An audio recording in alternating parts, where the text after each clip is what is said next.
이 시간 하나님 말씀 베드로 전서 2장 1절부터 보시겠습니다.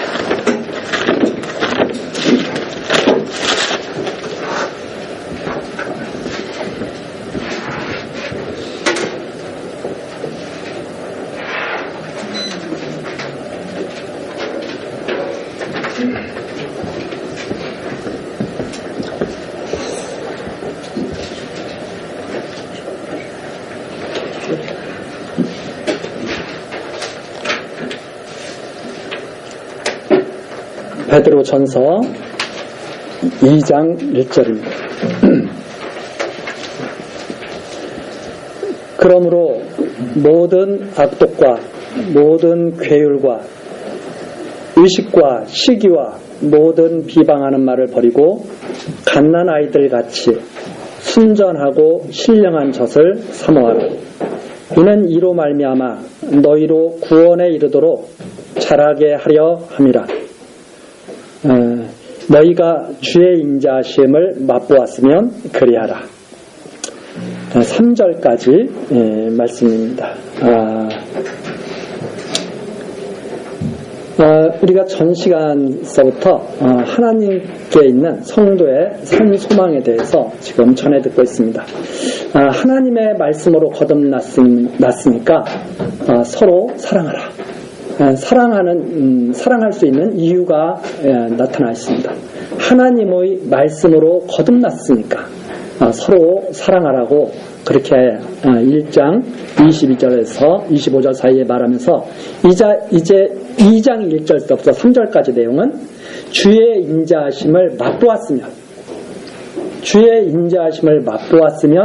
갓난 아이들 같이 살라고 하는 내용입니다. 갓난 아이들처럼 아무나 사는 것이 아니죠. 이 어린 아이들처럼 살 수 있는 그 이유는 주의 인자하심을 맛보았기 때문에 그렇다. 주의 인자하심을 맛보았으면 그리하라.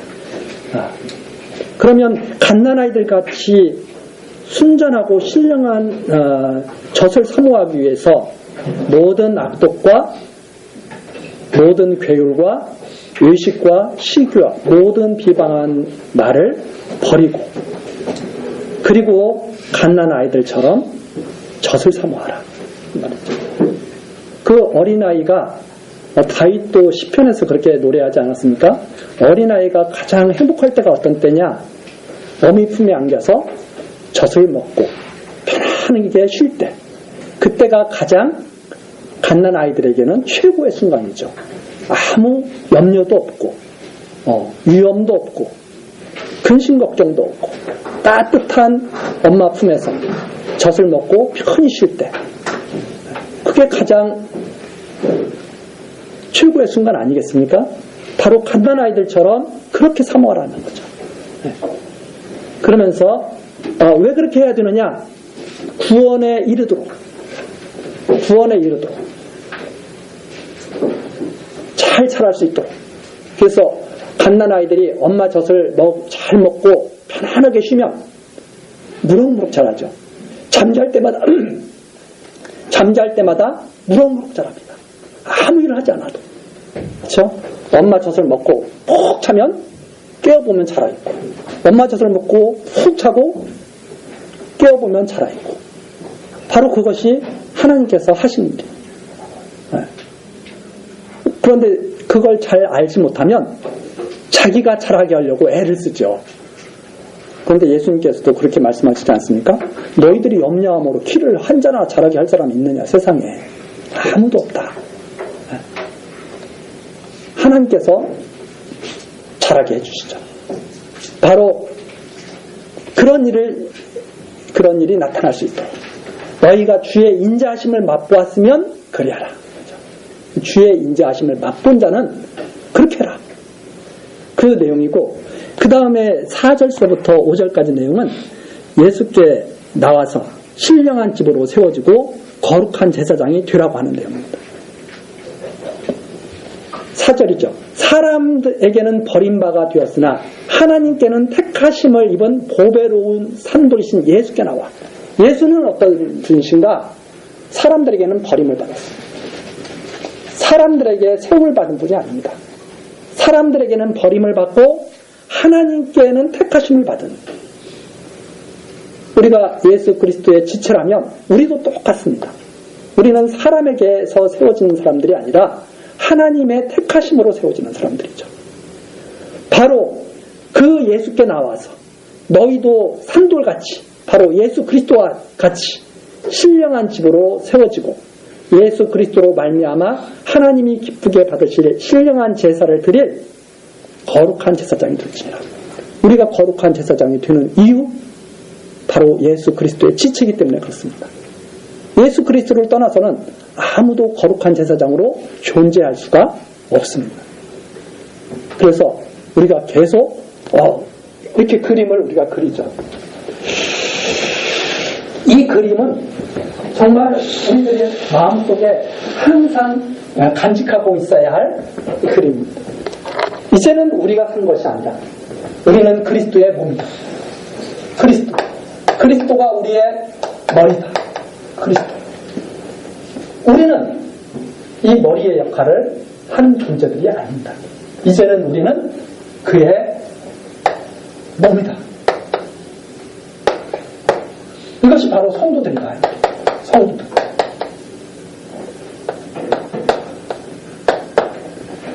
그리스도의 몸된 교회. 이 교회의 모습이죠. 이런 모습이 가져야 이것을 갖다가 교회라고 합니다. 이 자리에 목사가 앉아있거나 장로가 앉아있거나 성도가 이 자리에 있다면 그건 교회가 아니죠. 조금 힘 있는 장로가 자기 마음대로 하는 것, 교회가 아닙니다. 유명한 목사가 자기 마음대로 하는 것, 교회가 아닙니다. 도적들의 소굴입니다. 교회는 꼭 이런 모습이 돼야 됩니다. 아무도 자기의 뜻을 주장해서는 안 됩니다. 그리스도의 몸으로 존재하는, 그것이 바로 교회입니다. 이 그림을 우리는 항상 기억하고, 교회는 이런 모습을 가졌구나. 이 자리에 다른 곳이 있는 것은, 이것은 교회가 아니구나. 그래서 국가는 수장이, 대통령, 여왕, 천황, 이런 사람들이 머리가 되어 있잖아요. 교회가 아닙니다. 교회의 모습은 바로 이런 모습입니다. 아무도 머리에 있을 수가 없습니다. 이 그리스도에게 우리가 나아오라 이 말입니다. 이 머리의 뜻을 따라서.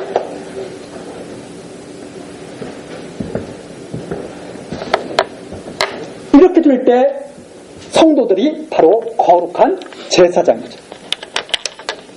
거룩한 제사장.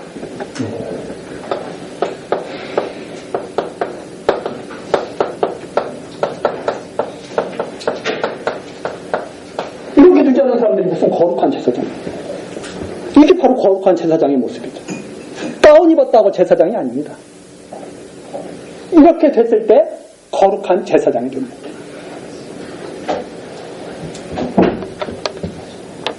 자, 경에 기록하였으되 보라, 내가 택한 보배롭고 요긴한 모퉁이 돌을 시온에 두느니 저를 믿는 자는 부끄러움을 당치 아니하리라 하였으니, 그러므로 믿는 너희에게는 보배이나 믿지 아니하는 자들에게는 건축자의 버린 그 돌이 모퉁이의 돌이 되고 또한 부딪히는 돌과 거치는 반석이 되었다 하니라. 저희가 말씀을 순종치 아니함으로 넘어지나니 이는 저희를 그렇게 정하신 것이라. 넘어지는 자들이 왜 넘어지는가? 그렇게 정하셨기 때문에 넘어진다. 아무나 이 자리에 들어오는 것이 아니다. 그렇죠? 하나님께서 이미 그리스도에게 나와서 거룩한 제사장이 되는 자들에게는 부끄러움을 당치 아니라고 하셨고, 믿지 아니하는 자들에게는 부딪히는 돌과 거치는 반석이 되었다고 선언하셨습니다. 누가? 그리스도가. 믿는 자들에게는 구원의 빈거가 되지만 믿지 않는 자들에게는 거치는 돌이 된다 이 말이에요. 저주의 증거가 된다는 말입니다. 그리스도로 말미암아 심판이 이루어진다는 말입니다.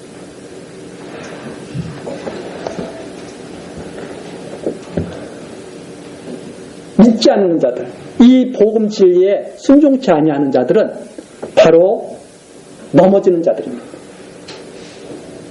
그런데 왜 이런 일이 이루어지는가? 누구는 그리스도의 지체가 되고 누구는 넘어지는 자가 되는가?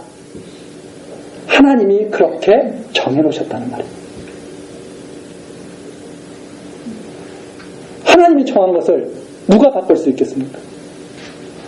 하나님이 정해놓은 것을 바꿀 수 있다고 생각하는 사람은 참 교만한 사람입니다.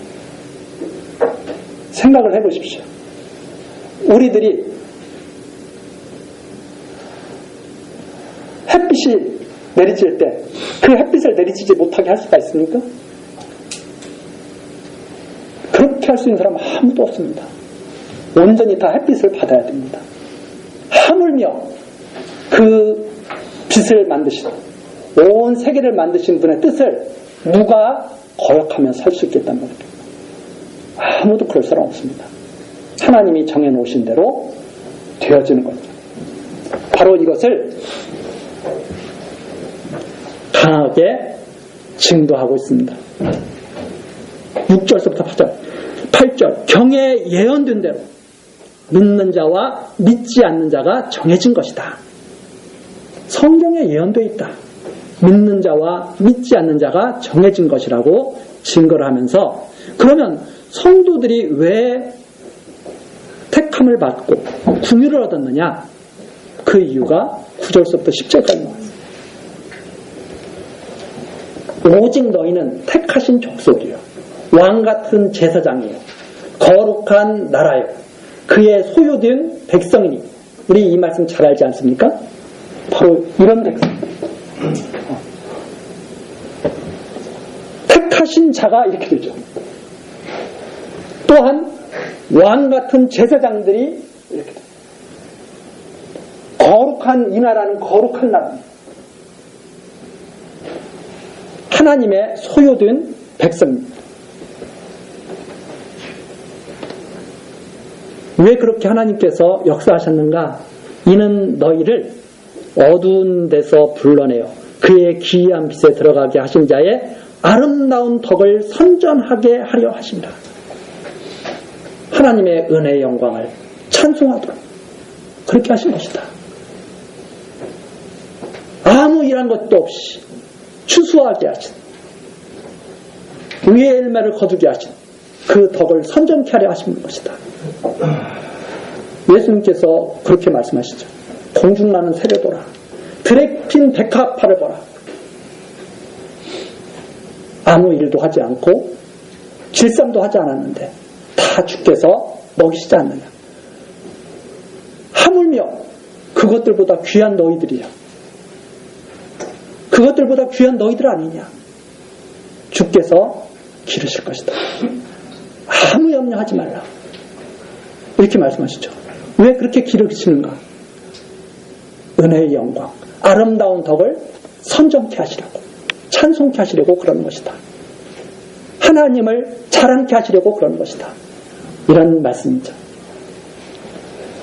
10절이죠. 너희가 전에는 백성이 아니더니 이런 진리를 알기 전까지는 하나님을 알기 전까지는 그의 백성이 아니었습니다. 그런데 이제는 때가 되어서 하나님의 백성이요 전에는 궁유를 얻지 못하더니 하나님의 궁유도 모르고 자기의 뜻대로 살아가던 성도들은 이제는 궁유를 얻은 자니라. 이제는 궁유 가운데서 아름다운 덕을 선전하며 살아가는 그런 백성들에 만드셨다 하는 그런 내용이죠. 아주 짧은 우리가 알기로 베드로는 사도행전에 보면 저 공부도 못한 사람이 어떻게 이런 말을 증거할 수 있는가 하고 대제사장들과 바리새인들이 깜짝 놀라는 장면이 나와 있습니다. 진리의 성령께서 그와 함께 하시고 그 사도의 직분을 행할 수 있도록 이렇게 편지를 보내게 하신 것이죠. 사람의 능력으로 된 것이 아닙니다. 하나님의 능력으로 이루어진 일입니다. 그래서 이런 편지가 전해질 때 성령께서 역사하고 계신다는 것을 믿게 되고 그 성령의 역사 가운데서 예수를 그리스도로 확신하고 깨달아서 믿는, 그리고 하나님께 나아가며 그의 덕을 선전하는 그런 백성이 되는 줄로 믿습니다. 그래서 우리들이 하나님의 백성 되는 것, 우리들의 노력과 능력으로 되는 것이 아니라 하나님의 은혜로 된다고 하는 사실을 이 시간에도 다시 한번 깊이 생각하시면서 하나님의 놀라운 은혜의 영광을 찬송하는 우리 성도들 되기를 간절한 마음으로 기도합니다. 우리 다 같이 기도하시겠습니다.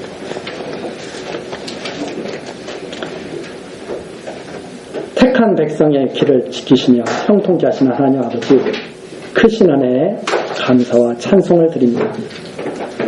오늘은 우리들에게 추수감사절을 맞이하게 하시고 더욱 감사하게 하시며 존귀하신 하나님의 말씀으로 더욱 풍성한 시간을 허락하셨습니다. 하나님 아버지, 우리들로 선포된 이 하나님의 말씀을 순전하게 받게 하시고 이 말씀을 더욱 사랑하게 하시고 진실되게 믿으며 순종하게 하옵소서. 오후에 있을 집사, 권사, 인직 행사에도 하나님께서 함께하여 주셔서 모든 순서를 형통하게 하옵소서. 기쁜 마음으로 감사드리오며 예수 그리스도의 이름으로 기도드리옵나이다. 아멘.